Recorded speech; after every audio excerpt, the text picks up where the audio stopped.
Hello everyone, welcome back to my YouTube channel. आज की class में हम करेंगे RRB NTPC GS practice set number 14 का हैंड रिटन नोट्स की फॉर्म में रिवीजन। अगर आप हमारे चैनल पर नए हैं तो चैनल को सब्सक्राइब जरूर करें।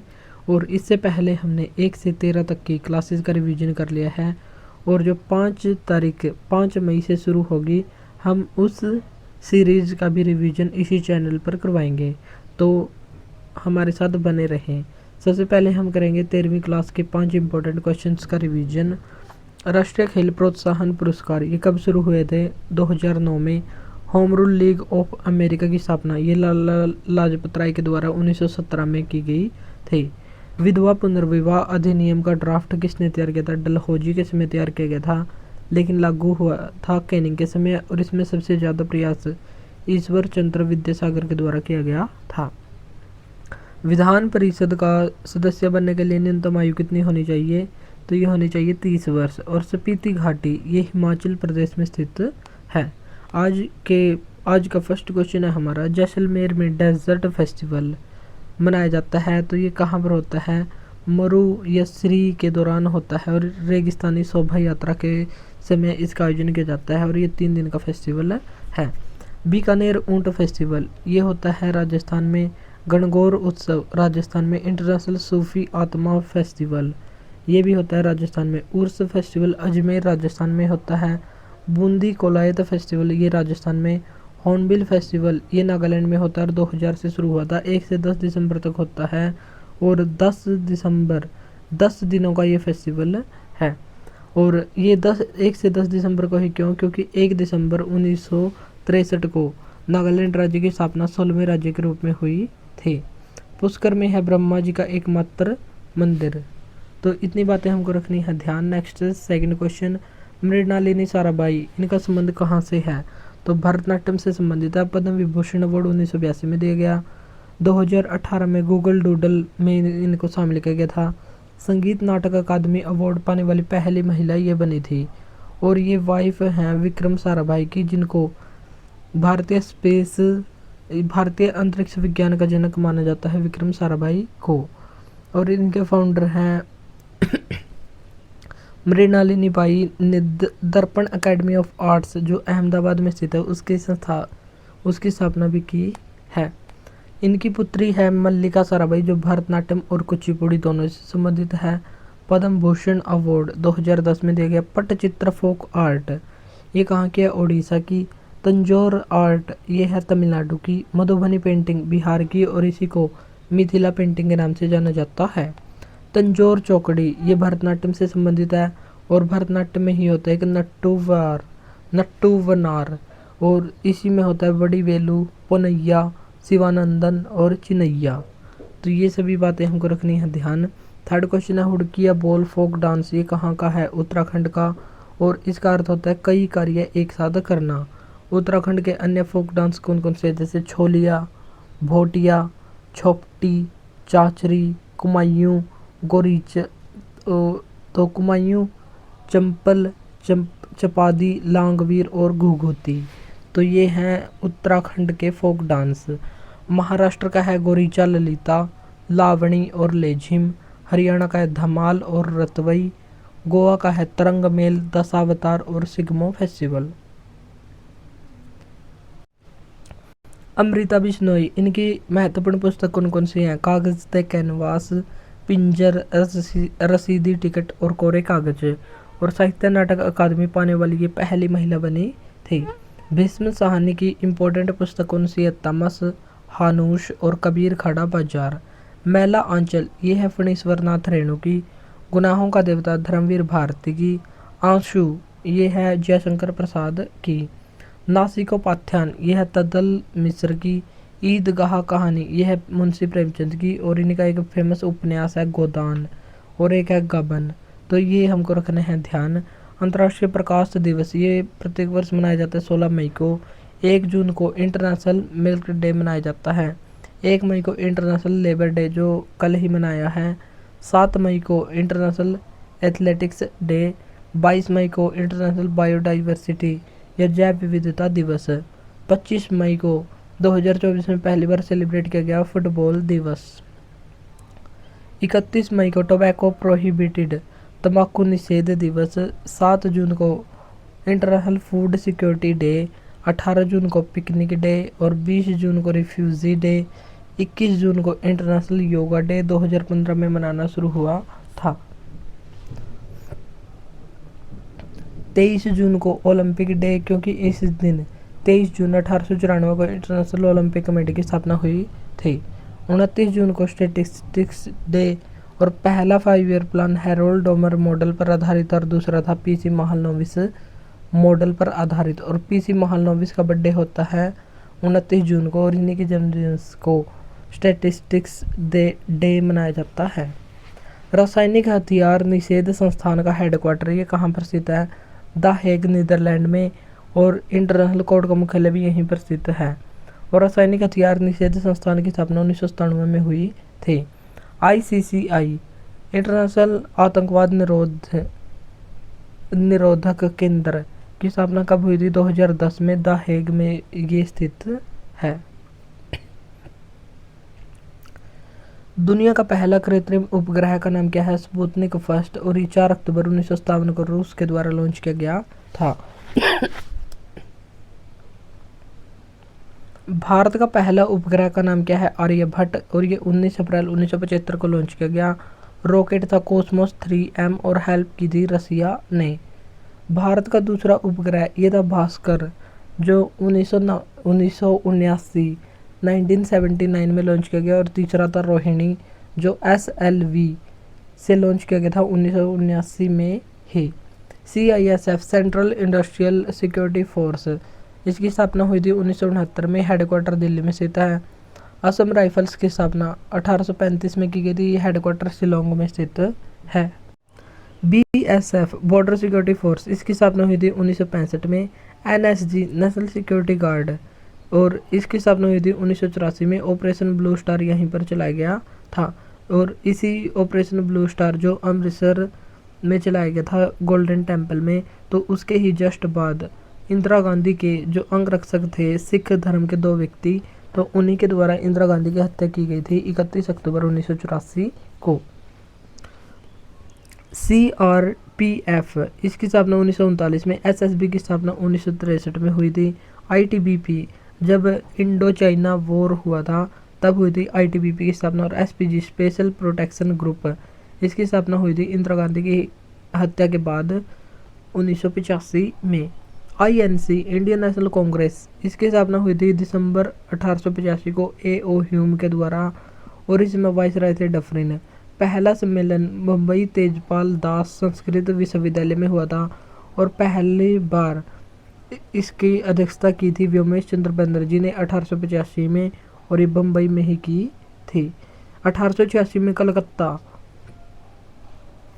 अधिवेशन की अध्यक्षता की थी दादा भाई नौरोजी ने 1887 में, और ये पहले पारसी अध्यक्ष बने थे। 1887 में मद्रास अधिवेशन की अध्यक्षता बदरुद्दीन तैयब जी ने की थी, जो पहले मुस्लिम सदस्य बने थे, पहले मुस्लिम अध्यक्ष बने थे। 1888 में इलाहाबाद में जॉर्ज यूल ने अध्यक्षता की, जो पहले अंग्रेज बने अध्यक्ष बनने वाले। और 1889 में बम्बई में हुआ, वेडरमन ने इसकी अध्यक्षता की थी, और दूसरे अंग्रेज अध्यक्ष ये बने थे। दादा भाई नौरोजी की है ड्रेन थ्योरी, और इन्होंने नेशनल इनकम की पहली बार जनगणना की थी, और उन्होंने पाया कि 20 रुपये भारत की राष्ट्रीय आय है, प्रति व्यक्ति आय 20 रुपये निकाली थी। और इनकी एक इम्पोर्टेंट पुस्तक भी है, poverty and un British rule in India. पहली बार जनगणमन ये कब गाया गया था? 1911 के कलकत्ता अधिवेशन में, और इसकी अध्यक्षता की थी बिशन नारायण धर ने। वंदे मातरम पहली बार कब गाया था? तो ये एक राष्ट्रीय गीत है हमारा, 1896 के कोलकाता अधिवेशन में गाया गया था, और अध्यक्ष थे इस समय रहमतुल्लाह सयानी। और इंडियन नेशनल कांग्रेस के किस अधिवेशन में गांधी जी ने पहली बार भाग लिया था? तो ये हिंसा वाचा इसमें अध्यक्ष थे, और 1901 के अधिवेशन में भाग लिया था। इंडियन नेशनल कांग्रेस के अध्यक्ष गांधी जी कब बने थे? 1924 के बेलगाम अधिवेशन, जो कर्नाटक में स्थित है। 1938 का अधिवेशन की अध्यक्षता किसने की थी? 1938 का अधिवेशन हुआ था हरिपुरा अधिवेशन, जो गुजरात में हुआ था, और सुभाष चंद्र बोस ने इसकी अध्यक्षता की थी। 1939 का हुआ था त्रिपुरी अधिवेशन, और इस अधिवेशन में सुभाष चंद्र बोस और गांधी जी की ओर से थे पट्टाभी सीतारामैया। तो पट्टाभी सीतारामैया और गांधी और सुभाष चंद्र बोस के बीच वोटिंग हुई और इनमें सुभाष चंद्र बोस निर्वाचित हो गए थे। लेकिन गांधी जी की विवाद की वजह से सुभाष चंद्र बोस ने कांग्रेस से इस्तीफा दे दिया और फॉरवर्ड ब्लॉक की स्थापना कर दी। तो अंतिम रूप से त्रिपुरी अधिवेशन के अध्यक्ष बने थे डॉक्टर राजेंद्र प्रसाद।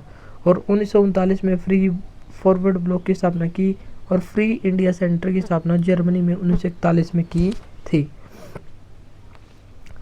गांधी इरविन समझौता ये कब हुआ था? 5 मार्च 1931 को। और इसी समझौते के बाद 23 मार्च 1931 को भगत सिंह, राजगुरु और सुखदेव को फांसी हो गई थी, वे शहीद हो गए थे। और इसी के कुछ दिन के बाद कराची अधिवेशन हुआ था जिसकी अध्यक्षता की थी सरदार पटेल ने और इसमें गांधी जी को काले झंडे दिखाए गए थे। और किसानों के फंडामेंटल राइट्स की बात इस अधिवेशन में की गई थी। राष्ट्रीय आर्थिक नीति पर भी चर्चा इस अधिवेशन में ही हुई थी। 1929 का लाहौर अधिवेशन की अध्यक्षता की थी जवाहरलाल नेहरू ने और पूर्ण स्वराज्य का प्रस्ताव यहीं पर पारित किया गया था। 1936 का अधिवेशन हुआ था लखनऊ में। 1937 का फैजपुर में हुआ था 50वां अधिवेशन था और गांव में होने वाला ये पहला अधिवेशन था। दादा भाई नौरोजी कांग्रेस के अध्यक्ष कब से कब तक बने थे? 1886, 1893 और 1906 3 बार अध्यक्ष बने थे। और पहली भारतीय महिला अध्यक्ष ये बनी थी सरोजिनी नायडू। 40वें सम्मेलन की अध्यक्ष बनी थी 1925 के कानपुर अधिवेशन में। और इससे 8 साल पहले यानी कि 32वें सम्मेलन की अध्यक्षता की थी कोलकाता में 1917 में एनी बेसेंट ने। और सरोजिनी नायडू के 8 वर्ष के बाद तीसरी महिला अध्यक्ष ये बनी थी 1933 में नलिनी सेन। तो इतनी बातें हमको रखनी है ध्यान। आज़ाद भारत की पहली महिला कांग्रेस अध्यक्ष ये बनी थी 1959 में इंदिरा गांधी। और नॉर्थ ईस्ट में कांग्रेस का पहला अधिवेशन कब हुआ था? 1926 गुवाहाटी में हुआ था और इसकी अध्यक्षता की थी श्रीनाथ अयंगर के द्वारा। लखनऊ समझौता ये कब हुआ था? 1916 में कांग्रेस और मुस्लिम लीग के बीच ये हुआ था और गरम और नरम दल भी इसमें आपस में मिल गए थे। अध्यक्षता की थी अंबिका चरण मजूमदार के द्वारा। कांग्रेस के गरम और नरम दल का विभाजन ये किस अधिवेशन में हुआ था? सूरत अधिवेशन 1907 और रास बिहारी घोष ने इसकी अध्यक्षता की थी। बंगाल विभाजन ये हुआ था 1905 में। मुस्लिम लीग की स्थापना दिसंबर 1906 ढाका में हुई थी और सलीमुल्लाह खान और आगा खान इसके फाउंडर सदस्य थे। 1925 में कम्युनिस्ट पार्टी ऑफ इंडिया की स्थापना हुई थी। Communist party of India Marxist या मार्क्सवादी इसकी स्थापना हुई थी 1964 में।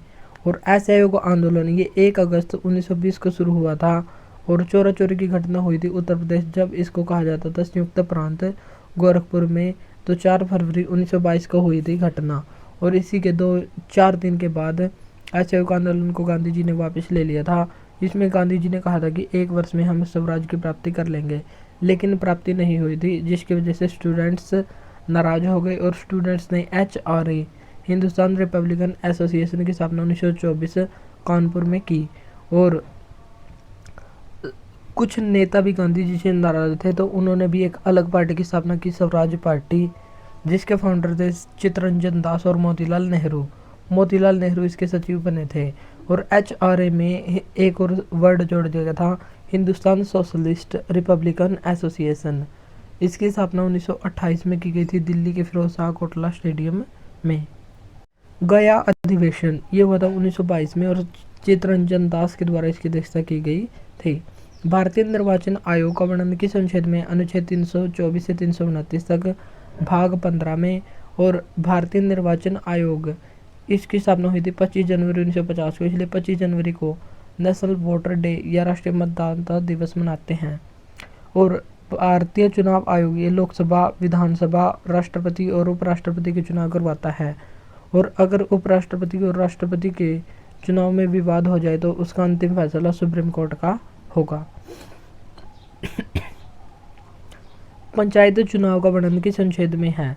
तो अनुच्छेद है 243 का पार्ट के और 243 में संवैधानिक दर्जा दिया गया है। पंचायती राज संस्था नहीं है।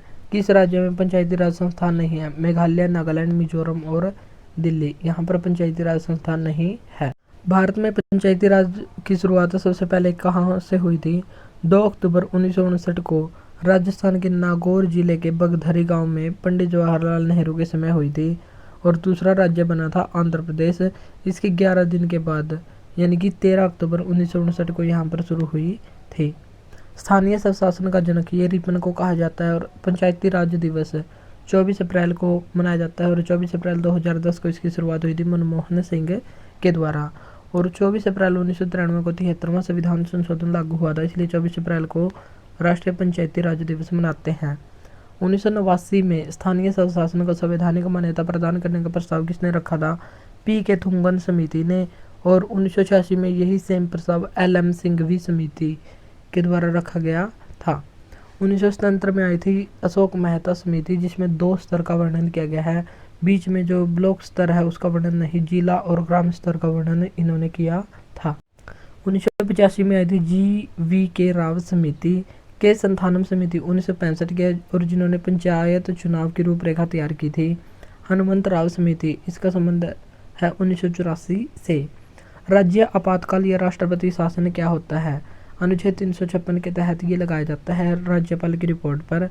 अगर राज्यपाल कहे या राष्ट्रपति को स्वयं पता चले कि किसी राज्य का संवैधानिक तंत्र विफल हो गया है, वहाँ का शासन संविधान के अनुरूप नहीं चल रहा है, तो राष्ट्रपति अनुच्छेद 356 के तहत राष्ट्रपति शासन लागू करने की घोषणा कर सकता है। और आपातकाल 3 प्रकार के होते हैं। अनुच्छेद 352 में राष्ट्रीय आपातकाल। और राष्ट्रीय आपातकाल अब तक 3 बार लग चुका है। पहली बार लगा था 26 अक्टूबर 1962 को, और ये 1968 तक चला था। दूसरी बार लगा था 3 दिसंबर 1971 को, और तीसरी बार लगा था, काफ़ी इंपॉर्टेंट है, 25 जून 1975 को। और 25 जून को 2024 में संविधान हत्या दिवस के रूप में भी मनाया गया है। ये 21 माह तक चला था। और 1977 में जब चुनाव हुए थे तो इंदिरा गांधी चुनाव हार गई थी, और ये मोबाइल फ़ोन पर लगा था, यानी कि इंदिरा गांधी ने फखरुद्दीन अली अहमद जो राष्ट्रपति थे उनको फ़ोन करके कहा था कि आपातकाल लगाओ। तो 1978 में ये प्रावधान भी ख़त्म कर दिया गया। मोरारजी सरकार जब आई थी 1978 में, 44वां संविधान संशोधन हुआ था, तब उन्होंने लिखित सलाह पर ही राष्ट्रपति या राज्यपाल या राष्ट्रीय आपातकाल लगाने की सिफारिश उन्होंने की थी। अनुच्छेद 356 राष्ट्रपति शासन, और ये सर्वाधिक बार लग चुका है, और पहली बार पंजाब में 1951 में लगा था। तीसरा आपातकाल है वित्तीय आपातकाल अनुच्छेद 360 में, और ये एक बार भी अब तक नहीं लगा है। राष्ट्रपति शासन ये अधिक से अधिक 6 माह तक लग सकता है, और 6 माह करके इसको 3 वर्ष तक बढ़ाया जा सकता है, और मैक्सिमम 3 वर्ष तक ही रह सकता है। निम्नतम बिंदु ये लोवेस्ट पॉइंट ऑफ इंडिया, ये कौन सा है? तो यह कुट्टू नाड। और उत्तरतम नॉर्थेस्ट पॉइंट ऑफ इंडिया ये है इंदिरा कोल जो लद्दाख में। और दक्षिणतम साउथ मोस्ट ये है इंदिरा पॉइंट जो ग्रेट निकोबार में है। पश्चिमतम बिंदु यह है गुहार मोती जो गुजरात में है। सबसे पूर्वी बिंदु ये है अरुणाचल प्रदेश में। महेंद्रगिरी की पहाड़ियाँ ये कहाँ पर स्थित है? पूर्वी घाट में, ओडिशा में स्थित है। और गजपति जिला में ये स्थित है। छत्तीसगढ़ में क्या स्थित है? रामगढ़ हिल्स स्थित है। राजपीपला की पहाड़ियाँ ये गुजरात में है। महादेव की पहाड़ियाँ ये मध्य प्रदेश में है। डफला पहाड़ियाँ ये है अरुणाचल प्रदेश में। और यहीं पर मिसमी और अभोर पहाड़ियाँ, और मिसमी, अभोर और डफला ट्राइब यहीं पर मिलती हैं। रेंगमा ये असम में है। लुसाई पहाड़ी ये है मिजोरम में। कुद्रेमुख पहाड़ियाँ कर्नाटक में हैं। पालकोंडा हिल्स ये आंध्र प्रदेश में स्थित हैं। ब्लू माउंटेन के नाम से किसको जाना जाता है? तो ये नीलगिरी की पहाड़ियों को जाना जाता है जो पूर्वी और पश्चिमी घाट का मिलन करवाती। गारो, खासी और जयंतिया पहाड़ियाँ और ट्राइब ये मिलती है मेघालय में। और खासी पहाड़ी में सबसे ज़्यादा वर्षा होती है मासिनराम नामक स्थान पर। तो आपको बताना है कि यहाँ पर कितने सेंटीमीटर वर्षा होती है। तिस्ता और दिहांग नदी के बीच कौन सा हिमालय स्थित है? तो ये है असम हिमालय। दिहांग आय या ब्रह्मपुत्र दोनों ही सही हैं। सतलुज और काली नदी के बीच कुमायूं हिमालय स्थित है। सतलुज और सिंधु के बीच पंजाब हिमालय। और काली और तिस्ता के बीच है नेपाल हिमालय। सिडबी बैंक की स्थापना कब हुई थी? तो सिडबी बैंक की स्थापना हुई थी 2 अप्रैल 1990 को। हेडक्वार्टर लखनऊ में स्थित है। और इसका अधिनियम था 1989 का। फुल फॉर्म है small industrial development bank of India. EXIM ये क्या है? Export import bank of India. जिसकी स्थापना 1 जनवरी 1982 को हुई थी। हेडक्वार्टर मुंबई में स्थित है। एशिया का सबसे पुराना स्टॉक एक्सचेंज कौन सा है? तो ये बॉम्बे स्टॉक एक्सचेंज, जिसकी स्थापना 1875 में हुई थी, और ये एशिया का सबसे पुराना है। हेडक्वार्टर दलाल स्ट्रीट मुंबई में है, और इसके इंडेक्स का नाम है सेंसेक्स, जो 1986 में शुरू हुआ था, और शेयर मार्केट के रूप में मान्यता इसको 1956 में दी गई थी। और संवेदी सूचकांक, इसका इंडेक्स का नाम है सेंसेक्स। ऑनलाइन ट्रेडिंग कब शुरू हुई थी? 1986 में। और अगर शेयर बढ़ जाए, शेयर की कीमत बढ़ जाती है तो उसको बुल या तेजड़िया कहा जाता है, और शेयर की कीमत घट जाए तो उसको मंदड़िया या बियर के नाम से जाना जाता है। नेशनल स्टॉक एक्सचेंज, इसकी स्थापना कब हुई थी? तो ये बताना आपको कमेंट बॉक्स में। और हेडक्वार्टर इसका दिल्ली में स्थित है, और इसके इंडेक्स का नाम क्या है ये भी बताना आपको कमेंट बॉक्स में। 24वां क्वेश्चन है ARC एग्रीकल्चर रीफाइनेंस कोऑपरेशन में आर वर्ड को जोड़ा गया था, तो इसमें डी वर्ड को जोड़ा गया था, डेवलपमेंट 1963 में। नाबार्ड की स्थापना ये हुई थी 12 जुलाई 1982 को शिवरमन समिति की सिफारिश पर। जब मेल सर्वर अन्य मेल सर्वरों को मेल भेजता है तो उसकी स्थिति किस में बदल जाती है? तो उसकी स्थिति बदल जाती है SMPT क्लाइंट में, और इसका मतलब होता है सिंपल मेल ट्रांसपोर्ट प्रोटोकॉल। और TCP का मतलब होता है ट्रांसमिशन कंट्रोल प्रोटोकॉल, और IP का मतलब होता है इंटरनेट प्रोटोकॉल, और HTTPS hyper text transfer protocol. और आज का क्वेश्चन है जिसका आंसर देना आपको कमेंट बॉक्स में कि ईमेल का साइज अधिकतम कितना होता है। तो ये था आज का हमारी क्लास। अगर क्लास अच्छी लगी तो इसको लाइक और शेयर जरूर करें। आज के लिए इतना ही, मिलते हैं नेक्स्ट वीडियो में। Thank you.